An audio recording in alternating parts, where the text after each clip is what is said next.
100 times bigger than the Enron stated figure for their bankruptcy of $6 billion. Okay, what they were doing was running a bookmaking operation, and that's really what the stock market is all about. I spent 28 years on Wall Street, and so it's a high-level bookmaking operation. And what they were doing is they were naked writing derivatives.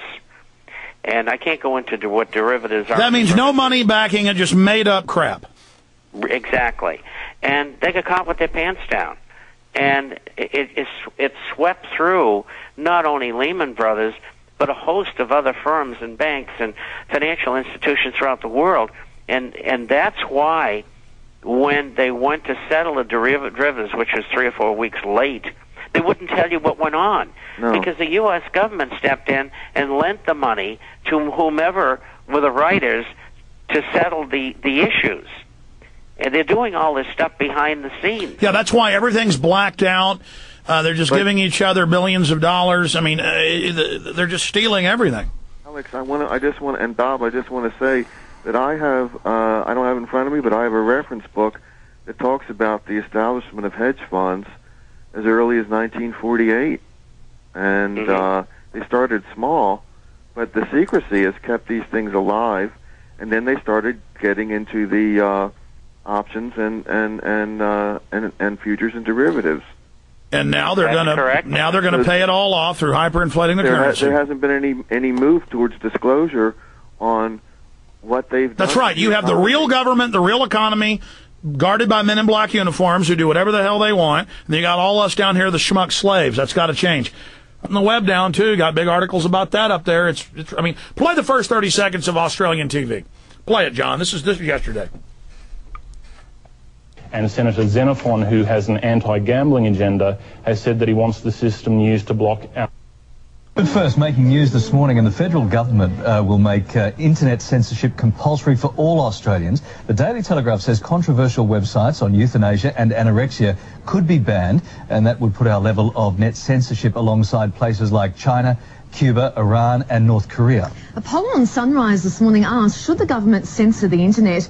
Now, 20% said yes, a whopping 80% said no. Dale Clapperton is from Electronic Frontier. That's enough. Point is, the same hubs to censor the web have been put in the U.S., put in England, put in Canada, put in New Zealand, put in Europe, and they're turning them on. That's only one way they're censoring. Artie, if you're on Time Warner Cable, you go through their hub. If you do a wrong URL, you'll be on their site, you'll notice. It's all here. I mean, Bob, they're not playing games. If they start World War III, we're off the air. Yeah, I mean, that's it. Bye-bye. You won't hear Alex anymore. You want to explain that to them, Bob? This is the real world? They do what they want to do, and they don't care, and they're arrogant, and they're going for the whole thing. And as far as I'm concerned, nothing's going to stop them, and sooner or later they will take us down off the Internet. Yeah, folks, you'd better appreciate it while it's here. I don't know if we got weeks, months, or years, but they are openly announcing 20, 30 different ways, but 10 main ways. We've done articles on it, but a whole group of things. They're attacking it right now. Oh, my God. Robert in California. Robert, you're on the air. Hello? Yes, Robert. Yeah, actually, Alex, thanks for waking me up to all this. I've been listening to you for about 2 years now. And Robert David Chapman, I just wanted to get some. Well, I've been listening to G. Edward Griffin a lot, and he explains how when they print up more greenbacks and more Federal Reserve notes, that it's a form of taxation, and I think a lot of people don't really understand how that works. It's called the inflation tax. Yeah, and it's so this whole bailout thing is kind of like almost like a smokescreen in a sense, because they're doing that already anyway. I mean, when they just this is on a grand scale, is what you're saying. Yeah, and it is, and it's a giant tax right. Because it's going to depreciate the value of anything that you already own. Probably the only exception being gold. Yeah, go ahead. Oh, well, I think they're actually getting to the point where the cost of printing paper is getting more expensive than the value of the dollar. Well, we haven't got there yet, but that's ultra hyperinflation. Thanks for the call. Go ahead. Don't forget G. Edward Griffin's book, The Creature from Jekyll Island. You got to read it. These are all great callers. I'm just having to go to you briefly because we've got to end this soon with Bob Chapman and have a little mini guest on real fast. I just want to make it clear here that as bad as this stuff sounds, we're just telling you the facts as we know it, and meeting the threat and being honest about the threat is the best way to counter it.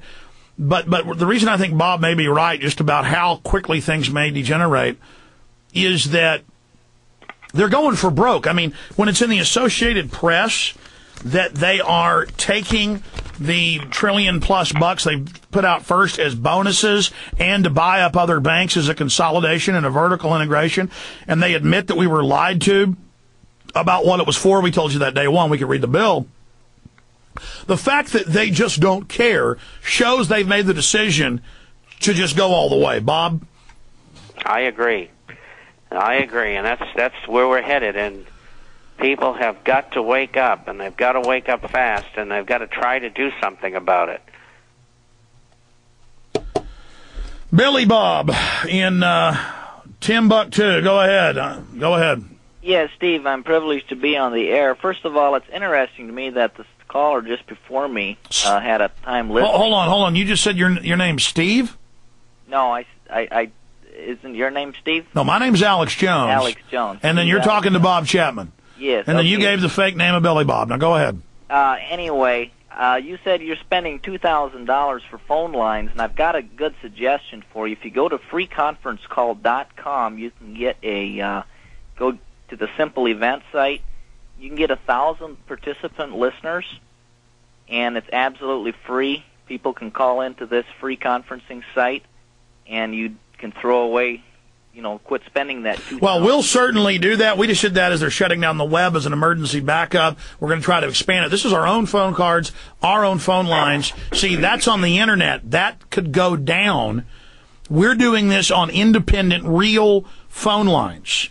Okay, so we have something, as we get people prepared for the idea of not having the Internet. But that's a great idea for us to do while we have the web. Give me the name of it again.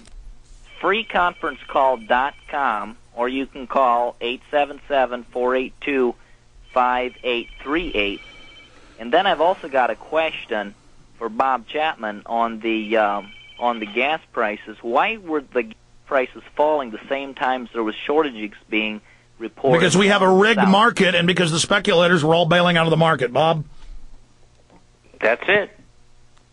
Now they're down to $2.15 to $2.30, and as soon as the election's over and the money starts to really hit the economy that they've injected into it, then the commodities will go back and retrace 50% of their losses, as will gold and silver. And at the same time, the stock market will be under pressure, and it will go down and plumb new recent lows, if you may. All right, got to let you go, caller, because Bob's got to leave, and I got a mini guest coming up about fighting these checkpoints. Bob, and we'll talk to the break, too. I don't want to waste any time. Things are so serious. But for the full audience right now, folks can get a free copy of the newsletter that's huge that you sent and read around the world with excellent analysis that you send out twice a week, electronically, twice a month, a big physical one. Tell folks how they get the electronic one. You can go to the site on the Internet, theinternationalforecaster.com.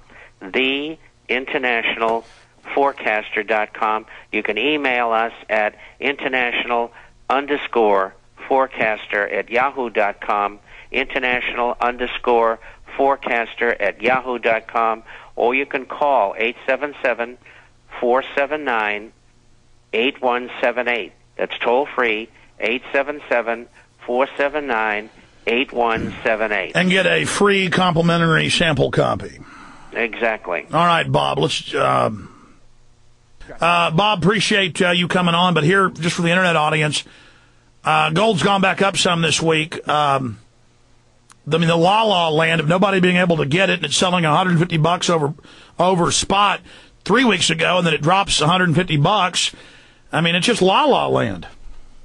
I know, and it's a two-tiered market. One is controlled by the powers behind government, which is the COMEX and the CBOT markets, and then there's a real market, which is a physical market, where there's virtually nothing available. Yeah, gold's plunging in price, but you can't find it anywhere. That's right, and so you can see the proof of the manipulation that's going on. They've got gold down in the December month today, $20, but that's nothing. You get an election coming up, and they'll want gold to sit still or be slightly weaker, and they'll want the market to go up, as I explained a couple of weeks ago. And after the election's over, the things will change, and gold will take a run, along with silver to the upside, and the market will start to filter back down again. All right, Bob, I want to talk to you again next week. Thanks for all the time. All right, thank you. Bye-bye.